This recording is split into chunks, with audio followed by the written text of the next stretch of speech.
welcome to game number 1 of 6 of tonight's PUBG EU Pro Scrims. Did not have to wait long at all. We were not messing around this evening. All of the teams were raring to go. Everybody was in the lobby super quick. We're looking forward to seeing what's going to happen on Erangel before moving across to Miramar a little bit later. My name is Jorisar. I will be guiding you through the quagmire that is all 6 of these games. And we have a 6 o'clock to 11 o'clock playing path here to begin with on Erangel. We can see at least one of the mixed team. Not 100% sure. Oh, that's Woxez mixed team. We've got Corsac in there as well. Good old Corsac. We love him. Love him around these parts. He's going to be playing this evening as part of one of the mixed teams, which is excellent. Don't worry, for those of you who haven't watched scrims before, about all of these people who are heading off on the south side of the map to drown to begin with. Those are all of the team coaches. There are five slots in each team here, and the 5th slot is for coaches to basically jump into the game and then bow out of the game as quickly as possible so that they can spectate their team and hopefully give them some tips and tricks on exactly what to do later or help out the team with any sort of analysis. First circle has popped. It's going to be west of Shelter, in between Shelter and Potato Hill. So fairly confident, of course, everything is going to be ending up on the main island. We already have Entropiq in vehicles moving across as FaZe Clan in the form of the Fex machine himself will be moving across to the east side of the map under the bridge. Lucarux and Fex will be passing quite literally like ships, except one of them isn't. They see the boat. They opt not to do anything about it. They're going to be heading towards Milta. Fex will probably be going beyond, so this is going to be an interesting one to watch as these players think about making their way onto shore. Yes, Entropiq are seen now, and Fex is wondering whether he continues. Nail Up is also in and around the shoreline. Fex has not picked up a gun at the moment. Fex, I think, wants to run this boat ashore and then go back and get the other boat to deny them a boat. No, okay, he's not going to be that mean. That's fine. Diggory is going into Milta, basically letting Entropiq know that if they want to go into Milta properly, then they will have a fight early on. And it looks like Entropiq are taking that cue to go east of Milta instead and give Fex just a little bit of breathing room. Sarvem are in and around a hospital. I don't think they're going to be too much of a bother for Heroic. WinOrDie, I've got North George. It does look like BB spotted at least one of them. Not sure if we're going to get any additional shots out there. Oh god, yeah, that's quite far away. There you go, in the apartments in North George. It's Extense. Although it's actually Goose Yara who has taken some form of damage. His vest and helmet look fine, so maybe that was a fall from a building or something similar. We don't know. Either way, everyone seems to be doing okay.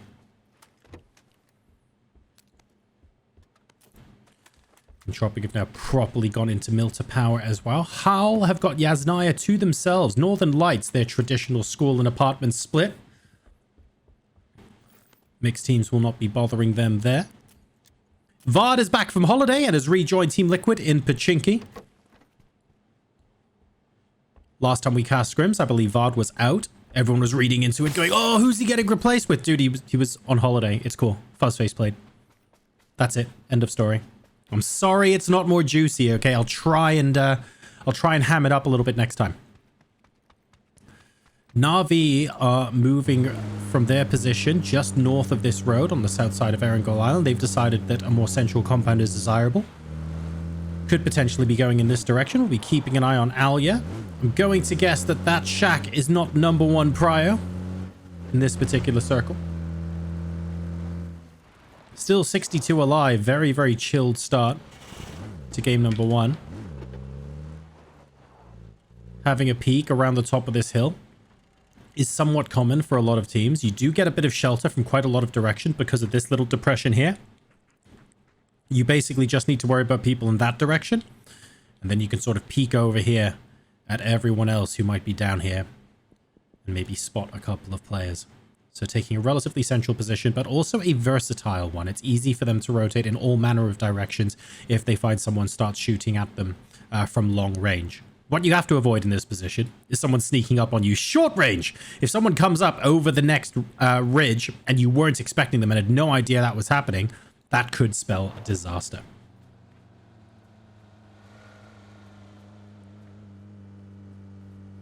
Woxez and co. rotating past HOWL. Schofield, not particularly liking that very much and are thinking about having a little bit of an engagement here. Schofield and Ruin close to this compound. I don't think Vazo and Woxez have any idea people are here. Pretty sure they're just looting like no one could possibly bother them. And they might actually leave them alone, you know. HOWL might just say if these guys are picking up some loot and just getting in their vehicles and leaving, they might choose to fire a couple of shots at maybe the final departing vehicle or something like that. And that could just be it. Wox is already getting back in the car. Vazo joining him. Schofield will hear that. Sees the vehicle. Wonders, are there more than one? Are we going to shoot at the real one? We are indeed. And that exactly is the plan. Wonderfully executed. Beautiful assassination there of Vazo, waiting for both vehicles, choosing not to shoot the first one. There was nothing Woxez and co could do there. Really, really nicely done by HOWL. And they go ahead and get that point on the board. Righty-ho. FaZe moved into farm area. Entropiq, back north of Milta.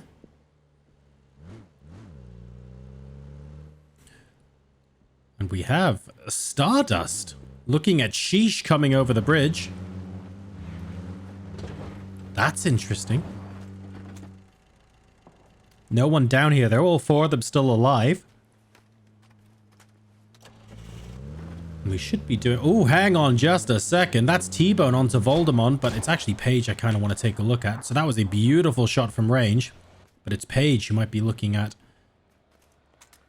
getting some sort of finish here. It's very dangerous navigating your way through this dip because you never know when there's someone playing spoiler over here.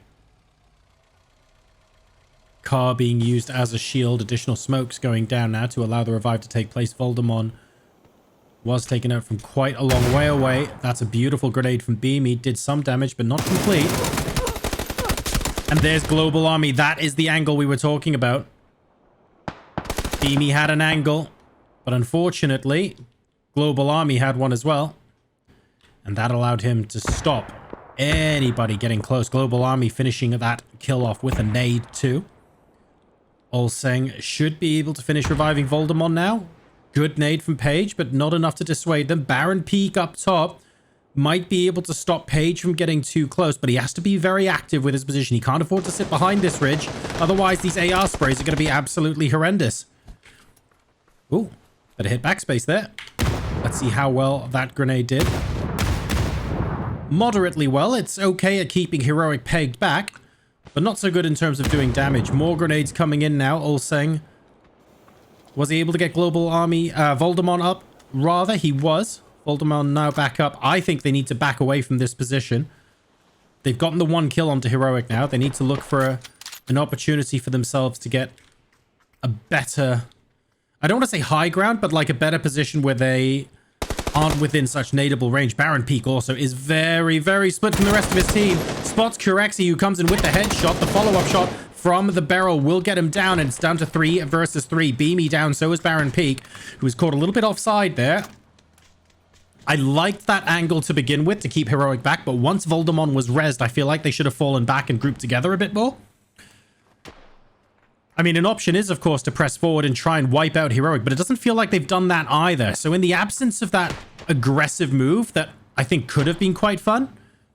Oh, hang on a second. You might as well have been in a situation where you consolidate, you back off, and you go, okay, let's understand exactly where everyone is. Paige has been spotted around the other end of this hill. Voldemort is saying, can I afford to go up top? We're not sure because of T-Bone. Curexy's also been spotted by Voldemort, so rightly choosing not to move up. Beyond that dip, Paige has been spotted. Fantastic spray with the AK from Voldemort there to get him down. And now...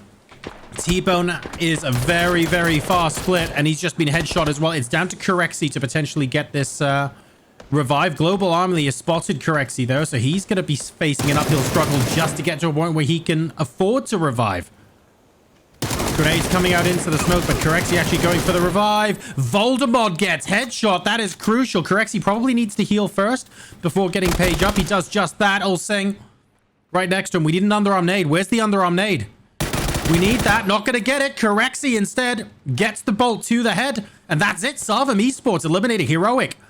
First team out, Heroic in game number 1. Did not see that coming. Voldemort will be able to get himself up. Baron Peak is down for Sarvem, which means they've got 4 kills to their name. 3 players left remaining, and they are right on the edge of zone number 1. Corsac on the board, getting Leosh in rotation. That's WinOrDie down to 3. Absolutely no chance of recovery there. And ENCE. New look ENCE. We've got Misa, we've got Scav, we've got Nookie, and we've got Squeaky. For anyone wondering, ES Test PLH02 is the host of this lobby for EU Pro Scrims, and it is Squeaky this evening hosting the lobby. So this is what our new look ENCE team look like at the moment. It'll be interesting to see how well they do. They're in and out of phase 1 at the moment because HOWL have sort of ruined their ambitions of getting towards where Northern Lights are and messed up that timing. Could they have gotten there sooner? Probably not because of proximity to school and apartments. But it is interesting to note that ENCE are now having to think up a little bit of a plan B. I can see them rotating north past Rozhok. Phase 2 has popped. Northern Lights have the widest split. They've got plug socket here and mini Pachinki. And they're also taking this position east of apartments as well. They're really having a lot of their bases covered. Team Liquid also on a 2-2 split, Potato Hill and northeast of it, but far less ambitious than what Northern Lights are going after at the moment. Entropiq, the last time I cast these guys, they weren't technically Entropiq. We had Lucarux playing for a different team, of course, in the PSL. And they've been spotted by SHEESH. We're just north of Ferry Pier on the edge of phase 2. They don't have to move imminently, but they're not in the world's greatest position either. They might be in trouble 5 or 6 minutes from now, so they do need to preserve those vehicles and tires to make sure that they have options of getting into circle, phase 3, phase 4, and beyond. Sarvem now trying to get in themselves. Remember, they have been horrifically delayed because they had that massive fight with Heroic, which they won. They've got 4 points on the board, which is excellent. But now they have to think about what they want to do next. And it looks like they've correctly guessed that at this point in the game, Team Liquid are probably out of Pachinki, so they can move into the city as a little bit of a plan B. And I think that's fairly sensible on their part as well. Righty-ho. What else have we got going here? Who's about to fight? WinOrDie having a little bit of a problem getting out of apartments. Thanks to Clip shooting at them from what looks like Narnia. If he gets a knock from there, that's just disgusting. But they should be okay. ENCE struggling at the moment. Getting in vehicles just to figure out where they want to go next based on circle pop. They will have an advantage because they're already in vehicles, but Stardust are right up alongside them. So here we go. They're hoping to leapfrog the rest of their competition. They were stuck out on the edge in phase 2. In phase 3, they want to be moving in very, very quickly. Stardust and ENCE friendly beep at each other as opposed to full-on attack mode. Here comes Squeaky going into Woxez. They're going properly into Woxez as well. Here we go. All 4 vehicles coming in from ENCE. Nookie actually getting dangerously close to nading range up there. That's Scav getting the first knock. Misa actually following that up with a flush onto Woxez as well. So looking really good so far. Misa is outside. Nookie inside this building, conversely. And suddenly it looks like, well, our mixed team, perhaps to nobody's surprise, hasn't been able to defend this quite as well as they wanted to. NoD is now outside the compound. Is there anybody else still inside these buildings? No, it's just NoD on the ground floor. He gets knocked as well, which leaves Corsac. Where's Corsac? Oh dear, he's outside of the building entirely, going into the triple story. And Corsac's got a lot on his plate here, not gonna lie. He has at least got a UAZ available. Oh, HOWL! That is just mean, HOWL. Let him get away. Ruin there with some rather disgusting work. ENCE have got this compound. Corsac wants to leave. HOWL aren't letting him.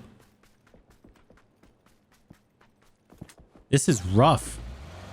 Stardust now fighting against Entropiq as well. Celticoglu wants to disengage, but unfortunately did that just a little bit too late. FaZe Clan coming into third party. QB and Ivis already down. I think FaZe are in an excellent position here to try and finish everything off. Jenny gets a beautiful hit for SHEESH, but honestly, it's all about Entropiq right now. That's Evas finished as well. Sees nail up. Long range spray doesn't connect somehow. Very unusual for the Vex machine, but Nail Cop will help FaZe Clan out there. That's Entropiq eliminated. They got pincer movement. FaZe Clan and Stardust on either side of them. Not much they can do. Remember, at the start of the game, we saw NaVi stop here for a little bit. In a very similar position. Where you come up to the top of a hill on this dirt road. And you just need to look at who's behind you. So, they were looking at Stardust. But FaZe Clan spotted the opportunity and moved in very, very quickly indeed. They are now up to 4 kills with no team members down. And because Janny hit a member of FaZe Clan earlier with that beautiful shot from range, FaZe Clan will know that someone is out here to try and take advantage. I think Free Kill has spotted them as well. Janny down and Free Kill with a beautiful 3x spray on the barrel. Getting Gustav from range. Hits 8C as well. Wants an opportunity to go and revive Janny. How's that nade looking? Not far enough. Gustav crawling back. If Gustav wasn't crawling, that would have been a flush. Would have been a flush. Instead, Diggory manages to get himself into the smoke. Now he knows the smoke's there. Have we got a follow-up nade? We do indeed. It's off to the right-hand side. That is not going to hit. Sloping downwards as well. Diggory getting smacked from Nookie, though, and unfortunately... Oh, dear, oh, dear. ENCE from this hard-fought compound are basically being gifted a couple of points here, and they've decided the best thing to do is to actually run up and see if we can third-party a bit more of this. FaZe Clan, the original team to third-party in this location and really get the spoils, are now being third-partied themselves. It's Stardust that are happy to disengage here. Take a look. They're moving out. Corsac trying to dull the fight just a little bit. Oh no, oh no. That's Flambe, unfortunately, and that's Woxez Mix eliminated in 14th place. Corsac burns to death on the roof of this building, unfortunately. Misa down for ENCE. They survived with 3. They've got 3 kills as well. And FaZe Clan now down to 8C. Still only the 4 kills. Going after Stardust, which frankly was their original objective. And the rush at them by reversing a vehicle about to blow up the hill approach seems to have worked for 8C, bizarrely. I thought ENCE might have been able to pick up on that. Oh, they have been able to pick up on that, so there you go. Forget the vehicle. We're happy to take the kill, mate. That's FaZe Clan eliminated in 13th as well. What other fights are going on? Oh, dear. SHEESH out, trying to take vehicles and rotate in. Managed to get caught by NaVi. Team Liquid, only Mixie currently holding Potato Hill. The rest of them should head back. If they move back soon, they'll actually get a ridiculously nice position. Center of phase 4.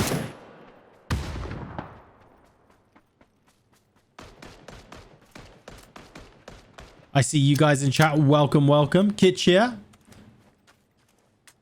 Very warm welcome to you. 1 month subscriber as well. Thank you very much for that. Really appreciate it. We are 6 subs away from a new emote slot, guys. 6 away. Wouldn't that be nice if we hit that today? One thing at a time, though. And ENCE surviving is that one thing right now. Squeak it down and going to be out. Room for improvement goes down elsewhere. That's the Blessed Mix. They're just holding the west side of the circle with Sarvem.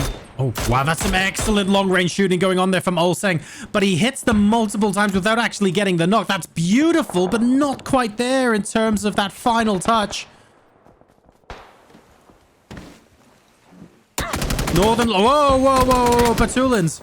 I realize this is the highest mountain you can possibly get yourself on in this position, but running into the rest of NaVi probably isn't the way to go there. Northern Lights and NaVi, very much historical rivals here, and they consider themselves as such. Looking for a way out. ENCE getting held out, unfortunately, in the blue at the moment. Only Nookie left. Scav going down now as well. HOWL choosing to crash. Alia has got this wizard tower and wants to keep a hold of it. Won't be able. That's Quetpa, actually. Where on earth did Quetpa come from? Dude! This third partying's out of control. If you're going to third party and rush in, that's fair enough. But if you're going to do it from God knows how many hundreds of meters away, that is disgusting.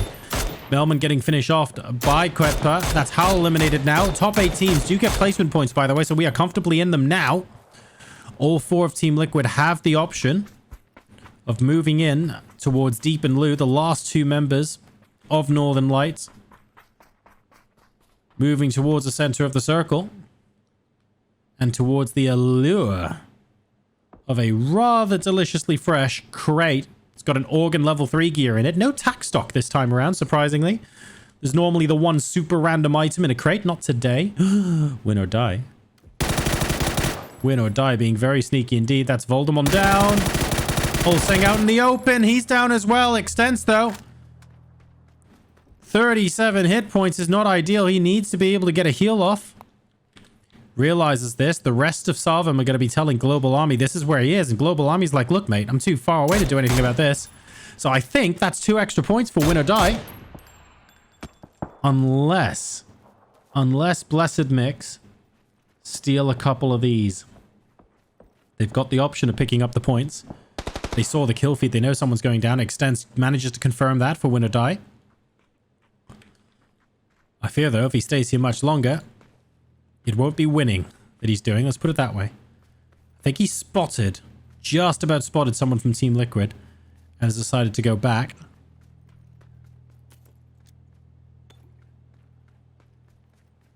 Oh, Vayne is so close.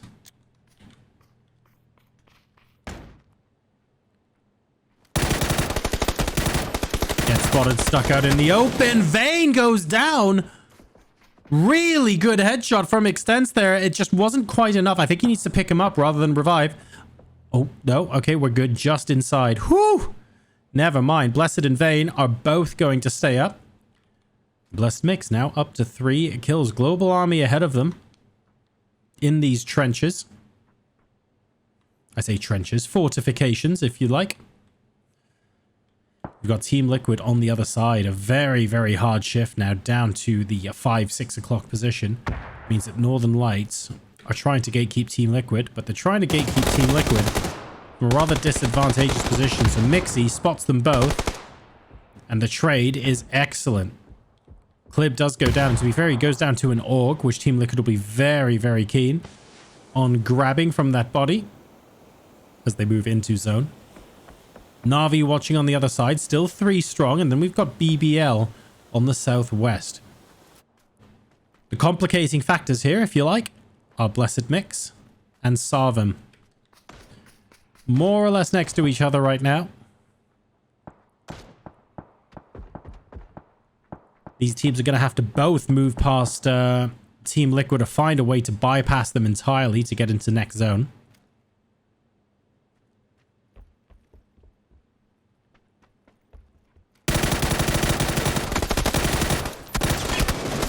And Blessed with some excellent return fire. Also, to be fair, Global Army didn't quite get the spray on point, which I honestly thought it looked good. They go out to Blessed Mist, who in turn go out to Team Liquid. No, it's Ketba who gets the final kill. Pardon me. And now it's Team Liquid, NaVi, and BBL, the top 3 here in game number 1. Team Liquid with a full squad of 4. BBL down a member to a trio. Similarly, the case with NaVi.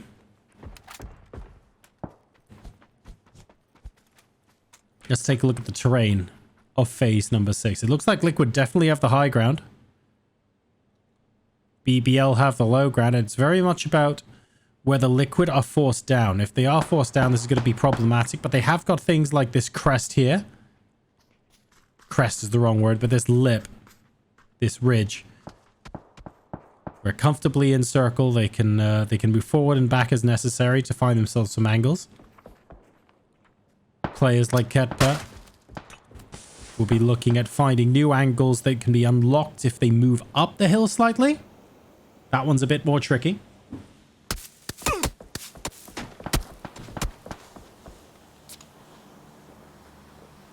Not to mention NaVi are continuously up their backside as well.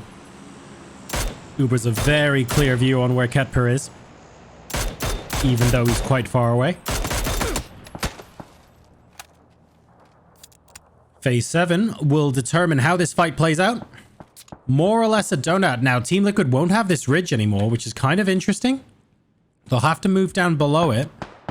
And they don't want to get stuck somewhere like here. So they have to think about how they move around. There's a chance they move around this way and try and come back to where this wizard tower is. But if they do that, that's NaVi territory.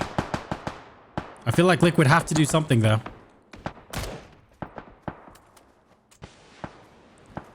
I don't realistically think just going into zone is going to help them there.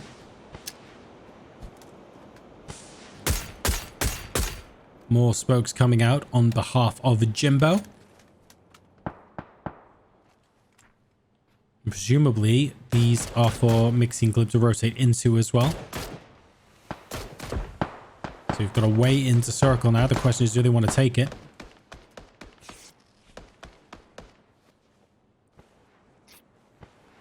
Still 4, plays 3, plays 3. We're 26.5 minutes into game number 1 of tonight's PUBG EU Pro Scrims.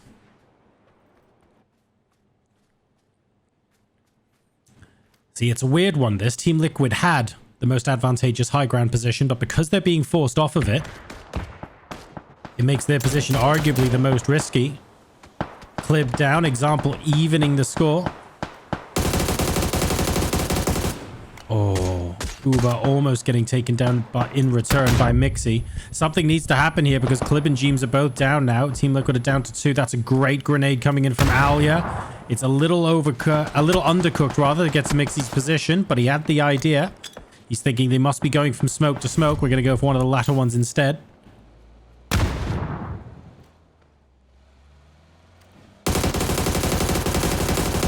Great spray. But unfortunately, Vard getting taken out by Thunderlost meant that it was a 3v1 over here against Mixi, and NaVi will survive to set up a 3v3 against Big Boss Life. Now this, I did not expect. I didn't think all 4 members of Team Liquid would go down without anybody else going down here. Ketba finds Alia from a distance. Can we just point out, Ketba's having a wonderful game. Example right behind him. I don't think he knows Code Marco is here. Code Marco is going to be absolutely critical to success here. Wow. Spotted him first, to be fair. Code Marco didn't even fire a bullet.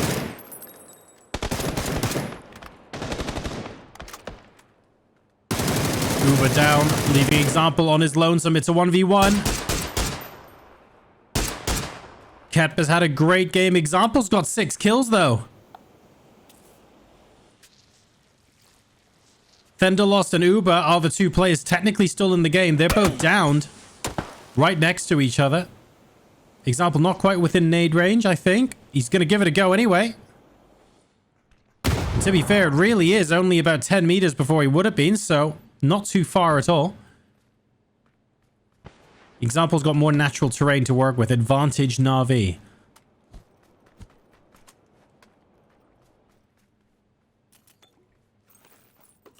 More 7-6. Oh no, we're trading up for the level 3 helmet and the Grozer as well. To say this is problematic for BBL would be an understatement of the decade here. Ketpa again having to heal. That's another 30 damage he could have done without.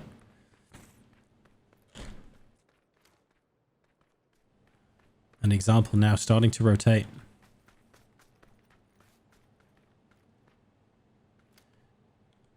Ketpa not close enough to listen out for audio cues, whereas Example knows the exact tree he's behind. And that beautiful Groza spray seals the deal. A 13-kill NaVi chicken dinner at the end of game number 1. Very, very well played from NaVi Nation, who will take home the victory here. In second place, we've got BBL Esports with 8 kills. And then in third place, it's Team Liquid with 4.